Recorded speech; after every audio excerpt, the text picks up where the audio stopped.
right. Well, good morning, everyone. Welcome to our home base meetup for Thursday, July the 28th. My name is Corey McNeil. I'm your product manager for Canvas and Go Open NC, and I'm going to turn it over to Matthew Mayo for our opening slides. Good morning, everyone. Hope everyone has had a good week. Thank you so much for being here today. My name is Matthew Mayo. I'm the new home base manager. If I haven't met you yet, thank you so much for all that you continue to do in your districts. And so today, I just want to give you a couple of updates. Of course, we'll go over some housekeeping too, just to get us started. WebEx, I think we've got this pretty mastered by now, but be aware of your microphone, your camera. Please use the chat feature in the bottom right hand corner if you have any questions throughout the home base meetup. We'd love to hear from you and also answer any burning questions that you may have as well. Just to give you an update, some reminders of our home base meetups and our overview. We continue to do these to foster relationships with everyone and all of our stakeholders, communicate any product specific information to the LEAs and charter personnel. And number 3 is so important to us, elicit feedback from the field. So as you go through today, we really want to hear from your feedback, or how things are going and what we can do for continuous improvement, even these home-based meetups, like what can we do to make them better. One of the things that we looked at the data we had last year, we looked at a lot of times people were saying they wanted more collaboration time. And so we're really excited about getting back to some face-to-face this year, which will allow for some of that.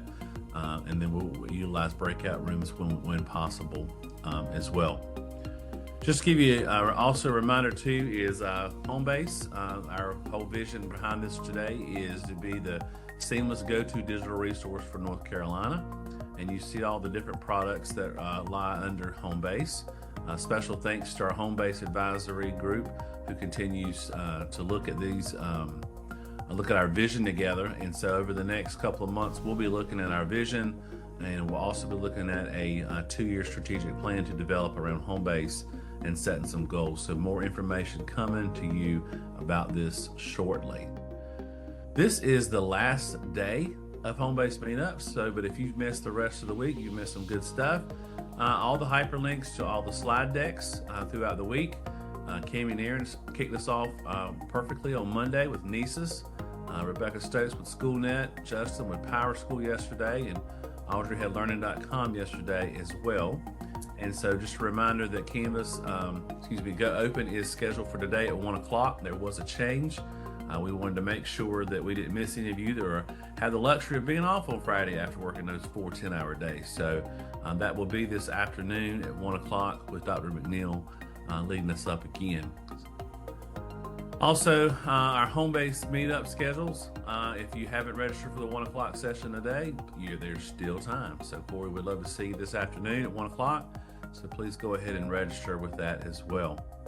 Give you a couple of different home-based meetup updates. First of all, if you were not here on Tuesday, you missed our brand new employee. So we're extremely happy to have Miss Rebecca Stokes. She is our new professional development specialist. She's a former classroom teacher, instructional coach, digital teaching and learning specialist, and we're extremely excited to have her a part of the team. We just spent 2 weeks with NC Bold, and Rebecca joined us with many others, sharing and presenting and getting those relationships going too. So all things SchoolNet, please contact Rebecca Stokes, and she'll be working with our Power School team as well. So we do have some things to celebrate as a home-based team. Cami and team were extremely excited, and probably you as well if you were involved with Nisus. We had a very smooth Nisus EOY, and we have the PD-only access EC palette that's moving to production this school year. So we're extremely excited about these two things involving with Nisus. And if you're part of the SIS, our EOY process went very, very successful. Very, very pleased with that. We do have a Jamboard here on this slide deck that they will share with you in the chat. If you are involved in Power School and EOY process, we need your feedback. And if you know of anyone at your PSU that maybe did not attend yesterday, we really want your feedback for this Jamboard here. We need to hear the good, the bad, and the ugly as we continue to look at what's best for serving you and continuous improvement. So there is 2 pages to this. You'll see the plus at the very top where Corey's demonstrating there. Then page 2, you have the deltas. So we would love to have your feedback. We love to get good feedback, but we also want to hear the things that we need to do better. So please help us out with that and share that with anyone who was working on EOY in your PSU. 2 awesome things that have happened over the last couple of months. One is COSID memberships for all of our tech directors and tech staff. That's going to be great, high quality resources for them to continue to lead. We're one of few states that have adopted this. And the last thing, which is probably the biggest thing that we have in a long, long time, all certified staff at your PSUs will be getting ISTE memberships. And so this means that everybody will get the same high quality resources, no matter their region, no matter their school. And so we're extremely excited about this leveling the playing field. If you're not familiar with ISTE, I highly recommend you go to ISTE.org, take a look at some of the things that they provide. Do not purchase anything yet or purchase anything, period, because we'll be getting these memberships out to you as soon as possible. North Carolina is the first state in the nation to do this. So we're extremely excited about this and proud of this and what this is going to do, have the impact that it's going to have on our classrooms as well. Slide 11 just lets you get an update on the home-based product timelines, where we are with contracts. You'll see the things that are there and things that are coming up in the next couple of years. The next piece of information, you'll hear more about it at 1 o'clock today, but Go Open, we're looking for a brand new Go Open. So we've listened to you out in the field, and we realized that Go Open could be more than it is today. So right now, it's Go Open NC 2.0. It will probably be a new rebranding efforts. We'll figure out that as we go through this with Dr. McNeil. But if you're interested in being part of developing this 2.0, we'd love to have you a part of this statewide team as we look at this together to make this what it needs to be for all of our students and our staff. So we realize there's been that this is probably maybe a missed opportunity for us that we can make better. And so we're going to do it. It's going to take some time, but I do believe that we can make this better together. So if you're interested in that, please sign up. Last couple of things here this morning, just home-based meetup. Don't forget, we are super excited about September because we're going to be meeting face-to-face. And so, and also in May as well, the dates and locations are there, located there. However, we need your help. We have a couple of dates that do not have homes. So listen up. September 26th, if you are in the Northeast or Southeast region and can host us, please let Miss Yolanda know. Or May 3rd, if you're in the North Central or Sand Hills, or May 4th, Northeast and Southeast region. So September 26th, Northeast and Southeast, May 3rd, North Central or Sand Hills, and May 4th, Northeast or Southeast. If you can help us host that, please let us know. Yolanda's contact information is located on this slide deck as well. Last couple of things here, just a reminder, we are trying our best to have a good social media presence to keep your teachers, administrators, and everyone up to date on all things home-based. So find us somewhere. We're everywhere. We're all over the place. So please join us in one of these avenues so you can keep up to date with the things that are going on in between our home-based meetups. Last but not least, here's your official 2022-23 home-based team. Super excited about all the things that are going to happen this year. We're really blessed to have a great team that we have here. All the email addresses are hyperlinked into their names on the left. And you'll see this beautiful red arrow pointing up saying scan me, scan me, scan me, or go to the bit.ly. Remember, we talked about feedback at the beginning. We need your feedback. And I know how it is. You go to meetings and you're like, oh, nobody wants my feedback. We do want your feedback. So please give us some feedback before you leave today as we continue to revitalize things together. I can't thank you enough for all that you're doing. I know it's been a long summer with so many different summer programs going on and other things as well. And I hope if you had some time to take some time with your family. But at this time, I'm going to turn it over to Dr. Corey McNeil, who will lead our way with all the new things that are going on Canvas. Thank you. Awesome. Thank you, Matthew. Like I said, good morning, everybody. I hope you're all doing well. I'm going to drop this back in the chat in case some people joined us later. So those are the links to the opening slides and our Canvas slides for today. There's a lot of information here because I wanted to make sure that hopefully, if you're a new admin, or if BOI is your first time going through this process, I want to make sure you had a lot of resources at your disposal. First thing, our agenda, we're going to do some introductions. We're going to look at some Canvas data that I was able to have access to for 21-22 for you all. The product updates, some updates from DPI, some time to do that networking and Q&A, and then a little bit into some BOI resources that you have access to in Canvas.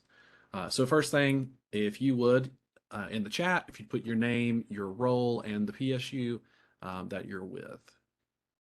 Awesome. Well, welcome for those of you that may be new to this, or if this is your first time joining one of our home-based meetups for Canvas. I'm excited that you're here and hanging out with us today. I know there's a lot of other places that you would rather be, but I'm excited that you're here hanging out with us. So first thing, like I said, we're going to jump into looking at data for 21-22. So I know that many of you that are larger school systems have access to your CSM, and you get a yearly business review and call, and they kind of pull that data for you. So, but I know that not everybody has access to that or has the opportunity to look at that data. So I asked Canvas to pull the 21, basically June to June utilization or distinct user report for all of us, and it comes in this awesome spreadsheet, which I'm going to drop in the chat.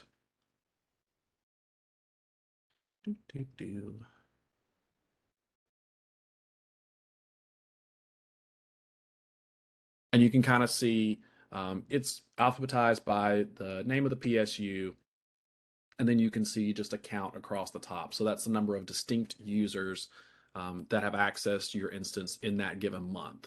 And a distinct user basically just means they've logged in. So, when we're thinking about levels of activity and engagement, this is very foundational. This is very basic. This just means they've accessed the system. This doesn't, really get to those higher levels of thinking and interaction, but it's a metric none the same. So that kind of just easy for you to peruse, and wanted you to have access to that, as well as the second tab, which is the adoption metrics. And so this is a comparison then based on the contracted number of licenses that you have. Now, if you've just gone through a contract revision, this may be not necessarily up to date, but or a new contract. Now, but this should show you what percentage of accounts you are using across your instance, which I think is also helpful, making sure that you don't have too many or not enough licenses in Canvas. But for me, looking at a spreadsheet, that's great and everything. But I like to see things in a more visual sense. So what I did was I took that same information and I put it into Google Data Studio, which if you've never used before, I highly recommend. It's a lot of fun once you figure out how to use it. It does take a little bit of time. So what I did was put this same information in here for you all to have access to, and it gives you the ability to filter based on not only your PSU, but maybe if you have a PSU of neighboring of similar size, that you want to see how that compares, especially when you're talking about adoption versus just distinct users. So this should show that same information. So it gives you that ability to drop down. This is my first time sharing something in Google Data Studio. So if you're having any issues, please let me know. But I wanted to at least let you have that resource and have access to it, like I said, because not everybody may have that. So I'm going to give you we're going to take and pause here for a little bit, and I want you to take an opportunity to look at this and see what thoughts and questions you may have.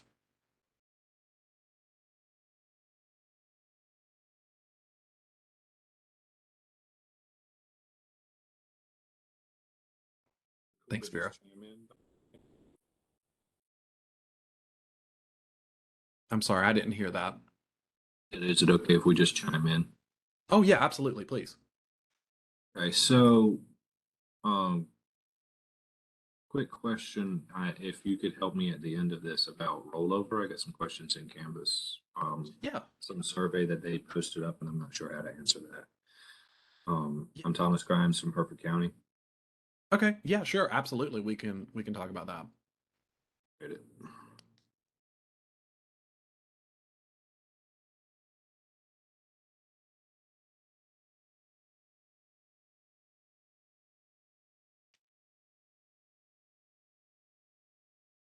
questions, thoughts, comments about this?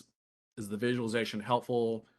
I spent a little bit of time on it, so if it's not helpful, I won't do it in the future, but I just wanted to see to gauge some impact from you all.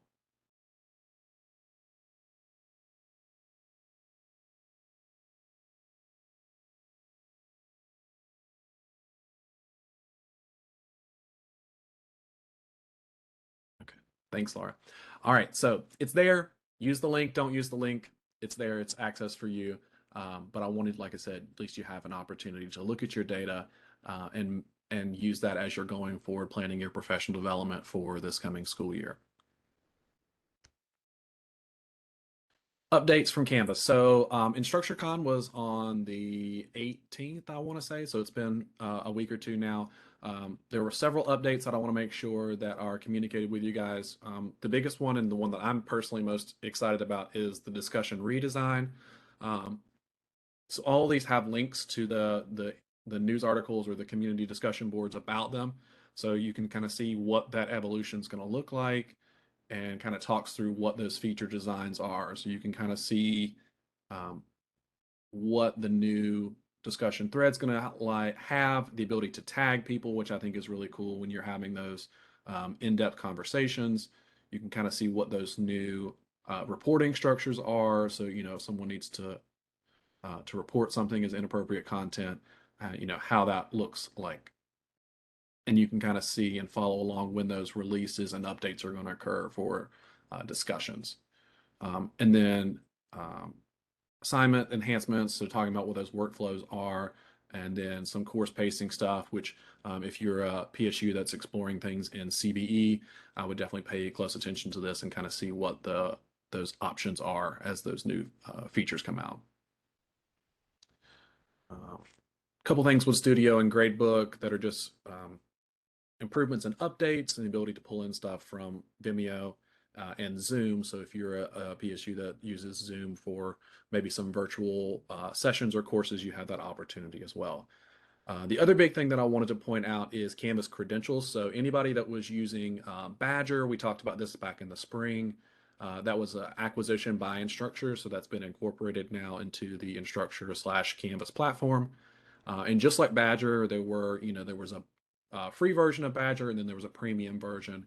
Those have been named Canvas Badges and then Canvas Credentials, respectively. So you will still have an opportunity to use and leverage a free version of Badger, which is Canvas Badges, or if you were a PSU that utilizing the premium version of that, that rolls into Canvas Credentials. And if you are curious about what the difference between those are, the link right here on credential features kind of explains what's the difference between the free version and the paid version.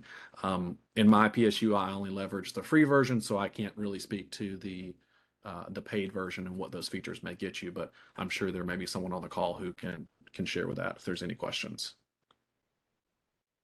Getting into deploy notes. So, we've talked about icons.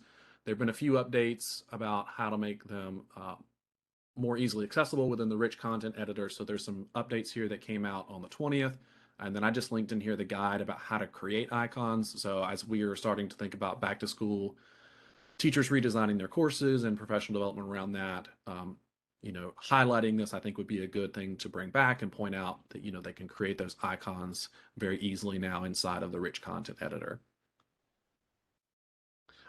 These are from the deploy notes, which are coming out on August the 3rd. And so there is one here that I want to point out that I think hopefully may not come to fruition, but I wanted to share it anyways. It's that first one here. So hiding the shift dates, checkbox, and importing course content. So essentially right now, the way this deploy is set to roll out, if you have the checkbox in place where instructors cannot adjust the start and end dates to a course, it hides the shift due dates for assignments when they're migrating or copying a course from a previous term to an existing term. I don't know that I necessarily agree with this because I think that's what a lot of teachers do.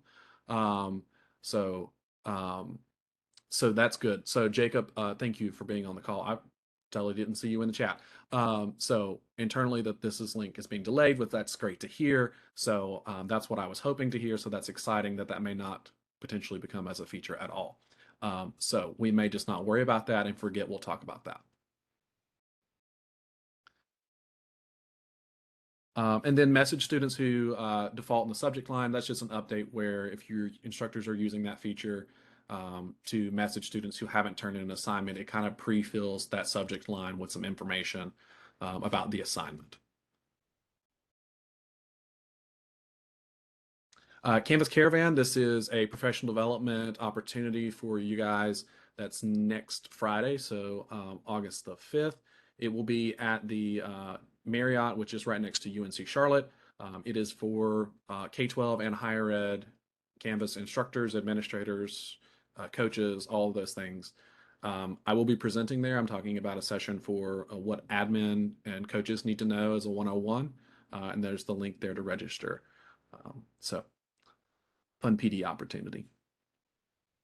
Some other recent resources and links. As a reminder, if you're rolling out Canvas for Elementary this fall, which I know several of you are, make sure that you have those guides there and those information there. There is a feedback opportunity here. So this is a discussion on an account feature that they're testing. So if you wanted to give some feedback on this, essentially it would give admins the ability to create your district calendar inside of Canvas, which I think would be a great thing for all of your students and teachers to have that data populated just like they see it on your website or whatever you use internally, so they know when it's an early release day or if it's the end of the grading period, et cetera, et cetera. So if you want to give some feedback on that, that's the link to that there.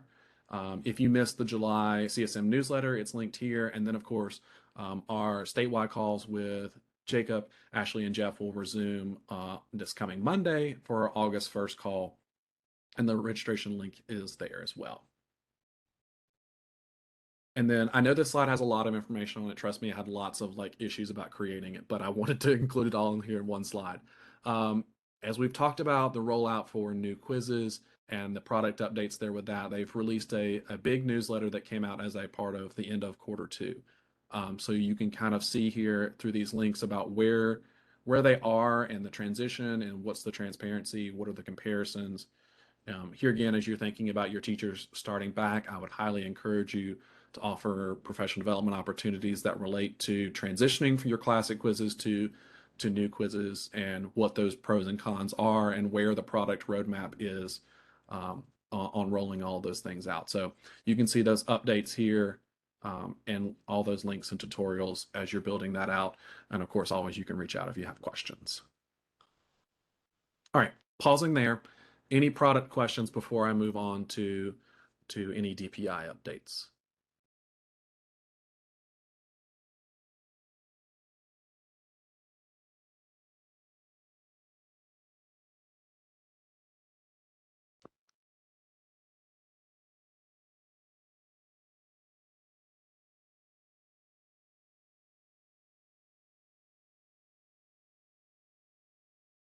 Okay, I waited as long as I could.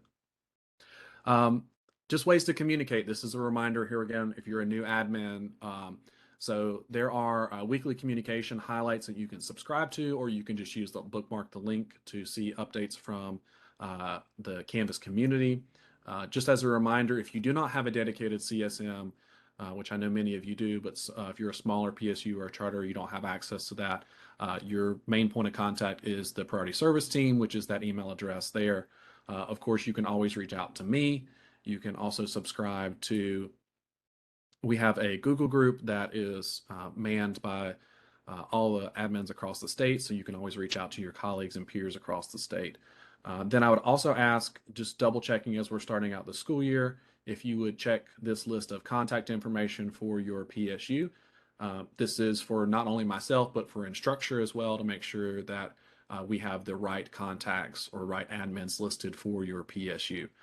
So I kind of use the first 3 rows as an example. So if everybody's good, Matthew Mayo, yeah, we'll let him keep having access. He's green. If you've had a change, so it's been updated, if you can highlight it as yellow, or if it's just someone we need to remove entirely, if you'll highlight them as red. Any of those options would be great, so I can share this back with Instructure and myself, and so that we have the appropriate contacts. So a lot of you have backups and redundancies, so you probably will see several names listed for your PSU. But I'm going to pause here and give you the opportunity to look through this and make any additions or highlights that you need to. All right. So if you haven't finished that, just make sure that that contact information is updated. This is also what I'll be using to share out communications with you guys and making sure that um, you're staying up to date with all things. Like I said, that's my contact information, my email and phone number, which routes to my cell or my desk. If you need me for any reason, always feel free to reach out. Some professional development courses that are coming out to you guys this fall. I would have loved to have had them ready for you all on this call, but the summer professional development that we were going through and helping to facilitate just got away from me, and so I didn't have time. So coming this fall, it sounds like one of those Disney intros for a movie. So I'm going to be taking the Growing with Canvas course that you are all probably familiar with and putting it in the DPI instance, just for the sake of, so there is a statewide instance of that. I know some of you guys have already taken that and put your own little spin on it in your PSU, so that may not necessarily be helpful, but I wanted to at least start there and have that in there for you all.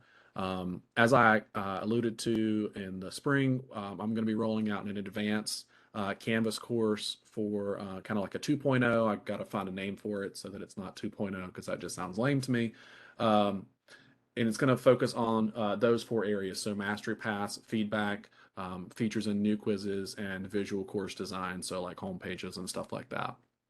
This is brand new. This is something we contracted with Canvas to create just for North Carolina. So it's not something that exists out in the commons for other people. So it will be just for us, but it will exist in the DPI instance.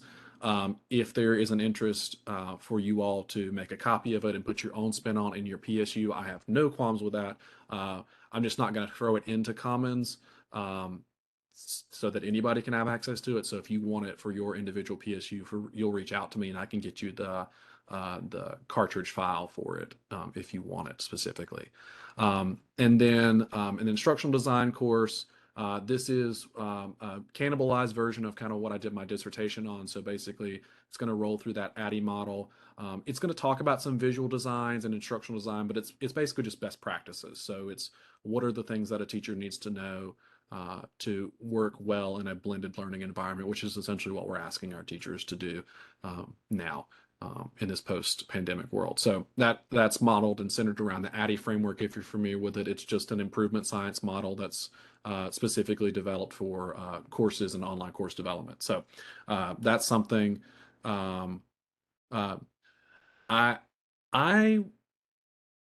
so Lisa, your question about CEUs, I would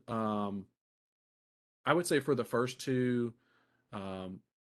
yeah, I would award at least 1 CEU. Depending on, I think the one that I created is also just 1 CEU, but also try to think about the foundation level of the participant. And so you could potentially say more if you wanted to. I think I'm going to put each one of these as 1 CEU when I put them in the DPI instance. And those will obviously be aligned to the DLCs. But I'm happy to roll that out to you guys and see what you think, if it needs to be more or if you think it's less. But typically that's what I was thinking, around 1 CEU for each of those. So there would be, 3 opportunities for a teacher to earn 3 DLC credits if that's what we land on. Other thoughts and questions about those?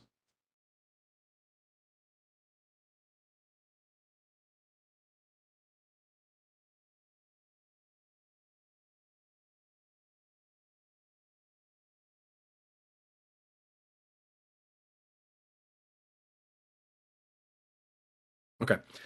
So my plan with those there's a lot of back to school presentations that I'm involved with and helping with, which I'm super excited about, but that is consuming a lot of August. So my hope is to start this work in there and hopefully have it sometime for you when we are rolling out in our face-to-face September meetings for home-based meetups. So that is my goal. We'll see how well I do at sticking to it. So that's the plan, at least anyways. All right, so Q&A time. As always, as Matthew talked about, we want to have some opportunity for us to not just sit and listen to me talk, but, I'll talk to each other. And you can do that in various different ways.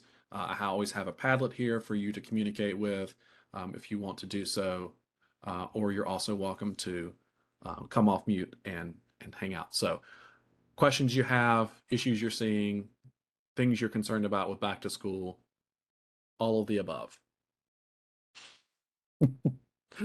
Yes, I agree with you, James. August will always, it's always the fun. Um, that's when it really starts.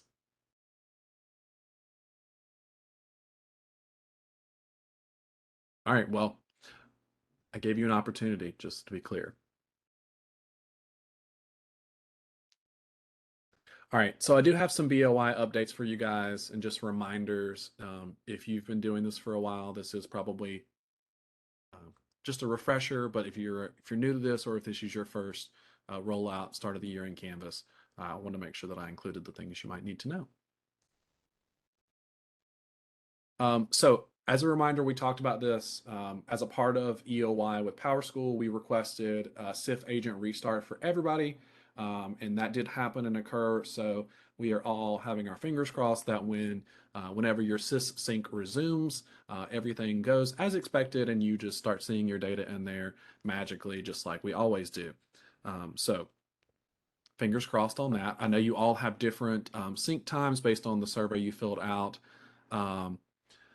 And so making sure that you know when that resume date is. If you don't know, Canvas can let you know if there's been a change of admin.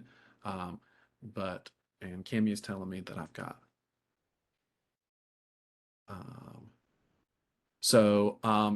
Erica, the CIF agent restart occurred post EOY. So I don't think Justin's on this call, but maybe Matthew or Tessa know. I want to say we came back up the first part of July, 4th, 5th, somewhere in there.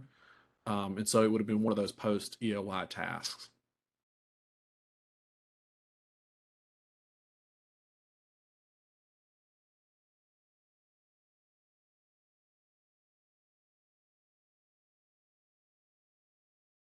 We had to request another one this week. Sometimes that does happen with new schools, though, when you're pulling in fresh data that hasn't existed, like at a sub account level.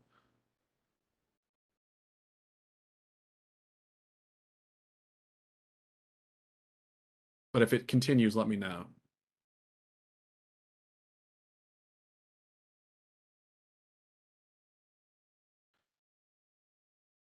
As a new admin, what PD can I go through to help my teachers? Well, one, me. That's what I'm here for. So I have worked with several new admins with one-on-ones. I'm happy to come out to your PSU, do a Zoom call, whatever that may be.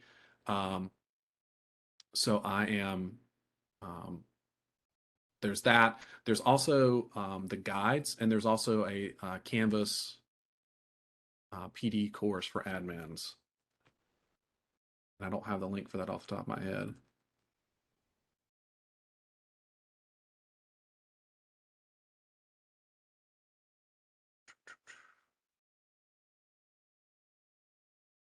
Yes, so here's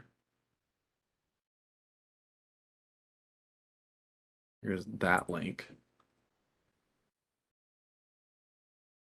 Grading periods. We're considering using the no due date grading period option. Are there considerations we should know with doing this?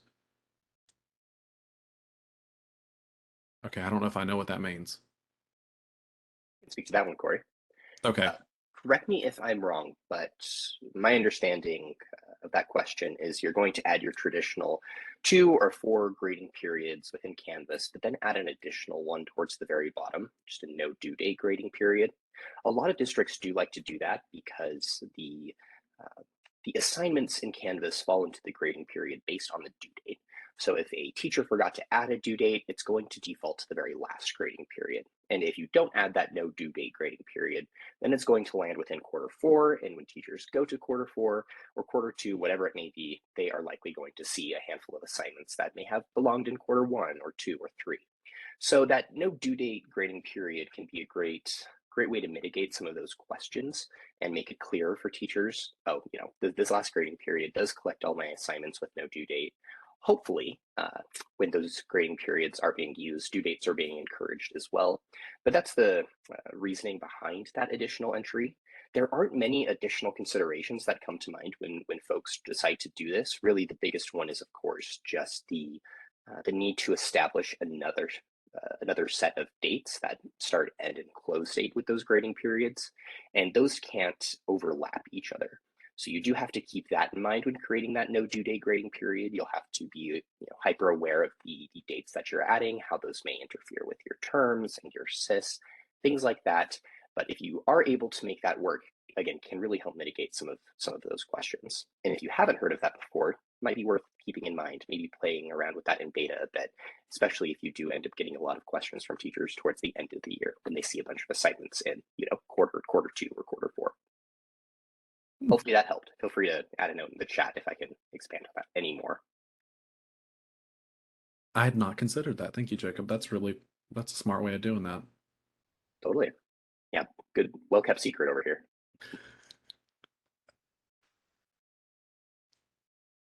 Other questions on that? I was just gonna say, has anybody done that? That's something that I think we might want to talk about.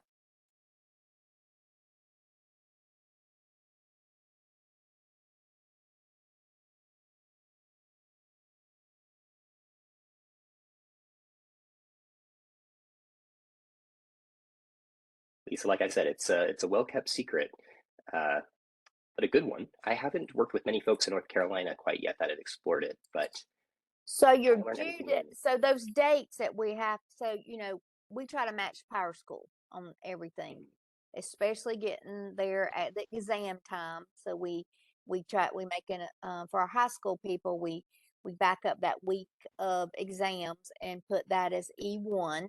So T4 or whatever it is ends, that last really day they see their kids, and then E1 starts the first day of exams. That's always the goal. So are you saying like this would be additional time at the end of the year? Like,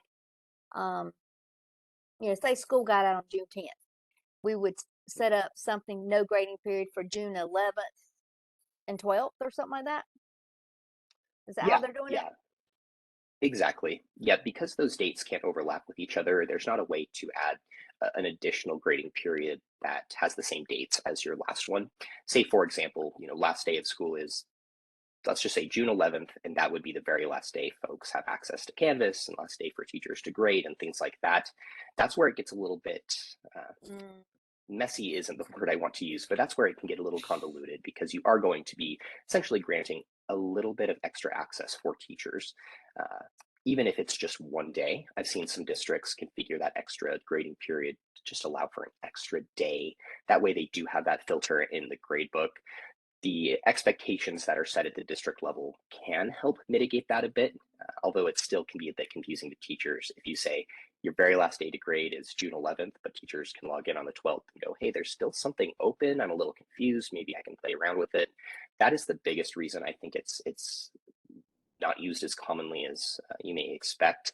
But if you are able to manage those expectations and minimize that the best you can, again, without interfering with Power School or your terms, definitely could be worth considering.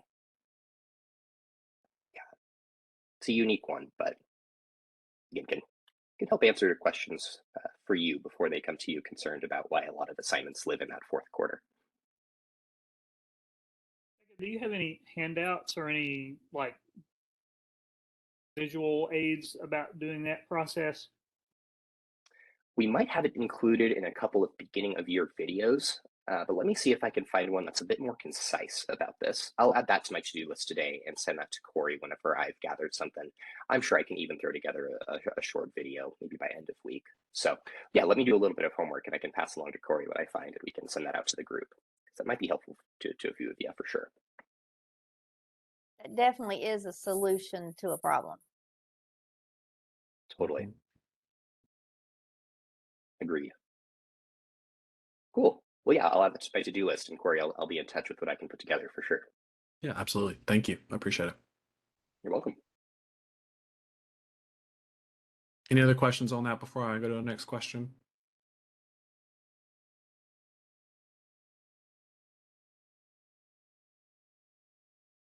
Okay. This is about the growing Canvas state level. Should they remove your in-house made? So if you've obviously made modifications to, if you've included content that's more specific to your PSU, you can certainly point them to your in-house course as opposed to the one that I'm going to be placing in the DPI instance.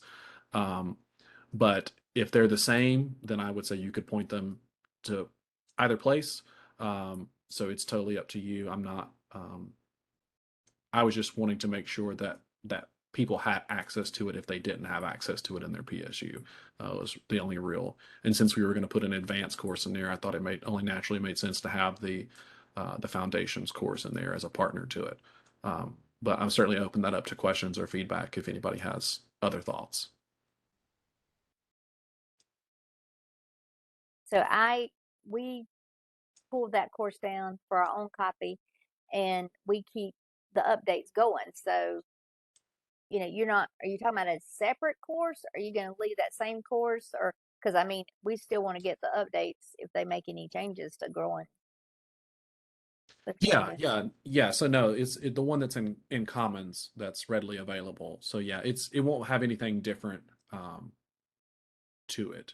But I know that some people have pulled it down and made revisions to it within their own PSU, and so I wouldn't want to supersede that. Is all I'm trying to say.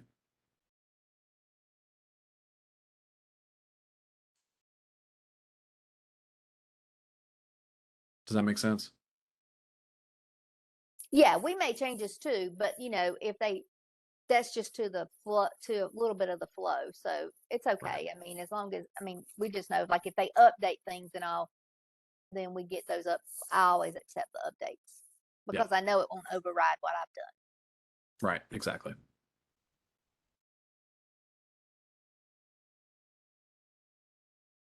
All right. Any other questions? Thoughts, comments?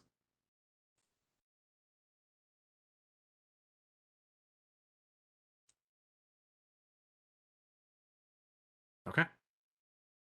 Oh. Enhanced student submissions.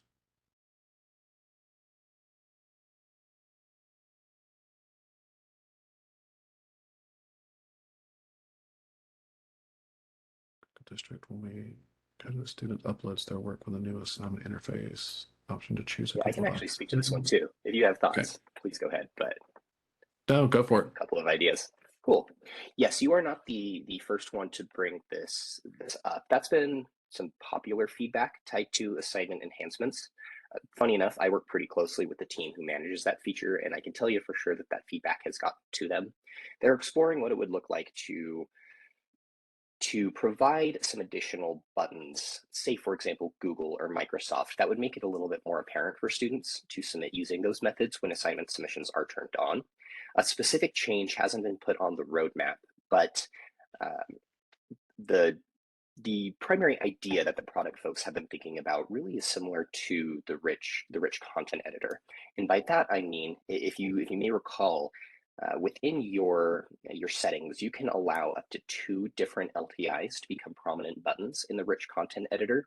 That's something that you can configure, again, to make students and teachers' lives a little bit easier when they are relying on that tool.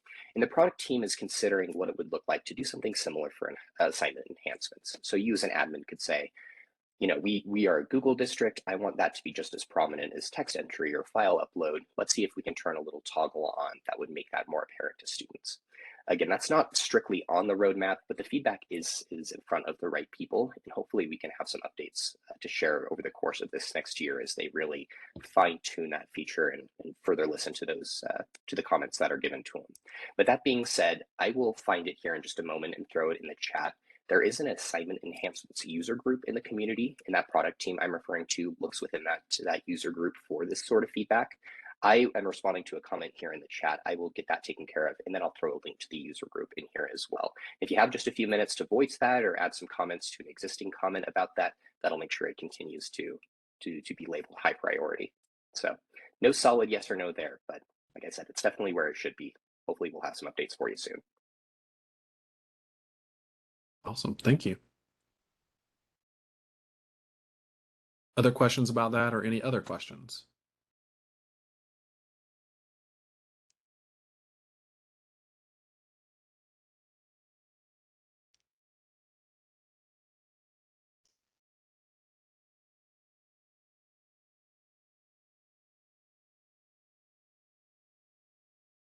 Okay.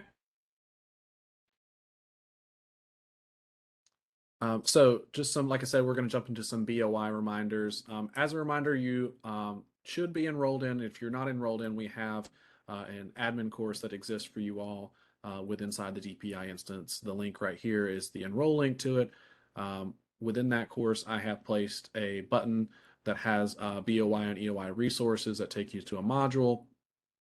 And so just as a reminder here of what some of those things are, there's a North Carolina specific guide that we put together, and these are all Canvas resources that exist. So for BOI, so what are those frequently asked questions? So those of you that are new admins, so things you want to think about. Here's an admin checklist for you. So when your sync resumes, what are the things you want to focus on? So how do I make sure your terms are configured? Making sure all of those things are set up, making sure that when your teachers return that we're communicating those things that they need to know. So like how to run link validator if they're rolling over courses from one semester to another, how to publish, because we will all get that email in the fall that's saying my students can't see my course, and you go in and look at their course and it's just not published. And you're like, really? Making sure that we remind them about that, they need to publish content so that students can access it and see it. And then there is the checklist sheets for settings and evaluations. And then this is something I made, so it's not anything special or fancy, but certainly something you have access to, which is a guide on how to set up gradebook passback, because this was the thing that I ran into the most as an admin, was my teachers would not follow process to get their gradebooks syncing right, and then we would come to the end of the quarter and their grades wouldn't match. And so I created this protocol, and so I've just rebranded it with some digital teaching and learning stuff on it. You are welcome. That link is a force copy link inside of the module. So take it, take all the branding off of it, make it your own. Don't use it, use it. You're welcome to utilize that. And basically the next set of slides are just reminders of some of those stuff that I pulled out. So they're reminding those things as your sync resumes, when your teachers return. There's that link to setting up those grade books. Some reminders about LTIs. This is the biggest one, and we actually talked about this on the SchoolNet call on Tuesday. So if you go to both of those meetings, sorry for the duplicate message, but just as a reminder, when you have students moving between schools, so this is predominantly with your rising ninth graders, if your teacher uses a SchoolNet LTI-based assessment, they need to make sure that the students go and log in to SchoolNet directly first. And that reestablishes that student as an active account, because sometimes it treats them like a new user when they transition from school to school. Also, this applies to if you have a student move, so they move from one high school to another or from one middle school to another. The first thing that student needs to do is log into SchoolNet directly through NC Ed Cloud to like reestablish their account, and then they should be able to take an assessment via the LTI tool inside of Canvas. But there's some troubleshooting steps there that you're certainly welcome to take and run with. And of course, you can always reach out to myself or Rebecca if you have any questions about that. Just as a reminder, here again, I know we've talked a lot about the Google LTI over the past year. And some of you still have both enabled. Some of you have transitioned to 1.3. Currently, there's still no end of life for the traditional LTI, but I linked the product blog there. So that if you want to start making that transition as you have those conversations with your teachers and leadership, you can kind of see what the updates are. And then this is overlapping information between both the products that I support. GoOpenNC is transitioning to a new version. This is different from what Matthew was talking about earlier about the aesthetic updates and the structural changes we're making. This is purely just backdoor stuff that they're updating to the infrastructure of the site, which is called version 2.5, and which is going to require us to install a new LTI. So any of you guys that have the LTI installed for GoOpen inside of Canvas will need to update to 1.3. I don't have the specifics on that yet, but I wanted to at least share that with you all here in this setting so that when that does come out via email or in our next meeting, you will know that that's a thing that that needs to happen. So essentially, it'll be removing the old LTI and installing the new one, and hopefully it just works seamlessly like it should. As a reminder, there are the links to the product release and deploy notes and the roadmaps for Canvas, so you can kind of see here what are the upcoming Q2, and then what are the Q3 roadmap items, so you can kind of know what's on the plan. Now, it doesn't mean it's always going to happen, but you can at least have a heads up of what might be coming out in the near future. And that's all I really have for you all today. I hope you all have a very safe and wonderful start back to your school year. This is your product team for Homebase. We are here for you and all the things that we can do. Please reach out to us and make sure that you fill out our feedback form for today. And I'm happy to hang out on the call if there are other thoughts, questions, or concerns. Thanks, friends. Hey Corey, I just wanted to we still have the old Google stuff turned on. We have not cut the new one on yet. Mm-hmm. I think if my memory is correct, Jacob, the new one didn't work with SpeedGrader. Was that the issue? Was there a reason why? I can't even remember why we just have never gone, or maybe it didn't work great or something. I don't know, but we just haven't turned it on. Waiting on improvements or whatever. I didn't know what anybody's like. Is it? Should we turn it on now or what? Because if we like to turn stuff on, we like to do it at the beginning of the year. You know. Absolutely. Totally. Yeah, and Corey, I'm sure you have thoughts on this as well. But SpeedGrader really has been the biggest Okay. thing. Erica says yes. That's it. Okay. That being said, they did make a note about this at InstructureCon, and we internally on the Canvas side actually had a member of the Google team join us fairly recently to give us some updates that we could pass along to you. Again, SpeedGrader is the biggest thing that has folks holding off. That said, Google says they plan to have that integrated within this fall. They didn't give us a specific date, and I think all of us here recall that the dates have been pushed back a couple of times, but Google has said very fervently that they do want that to be integrated this fall. I foresee that happening late August, maybe within September. But again, Google themselves haven't given us a specific date, but it's definitely something that's coming here soon. We're in the home stretch. Wish I could tell you a specific date that's going to be involved, but I will say for a handful of the districts I work with that have wanted to make that move, they have done so over the summer, and they are letting teachers know that SpeedGrader should be coming here very, very soon. So depending on the communication you want to have for your teachers, that definitely could be an option. We definitely expect that to be here soon. But Corey, if you have any thoughts, please go ahead. I'm sure they're hopefully somewhat similar. Yeah, I would say, and I would agree. Erica, I had both turned on in my former PSU, so they both exist, and they may still. So Lisa, it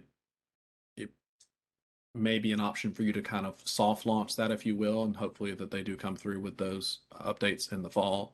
But yeah, anybody else have thoughts or suggestions?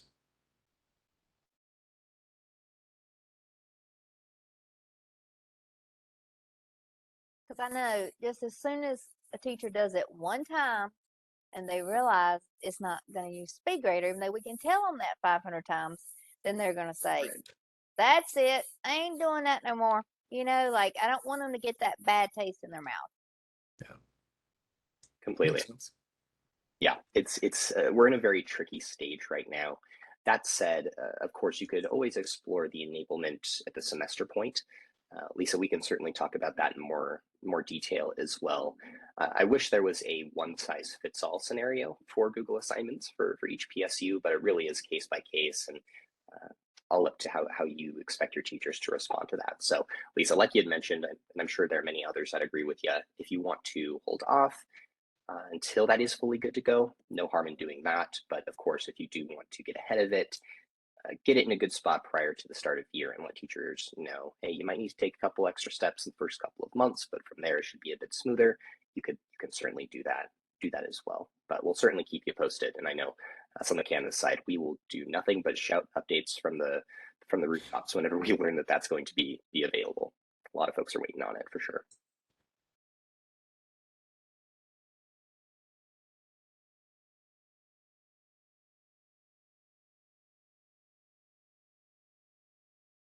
All right. Any other questions for the good of the group?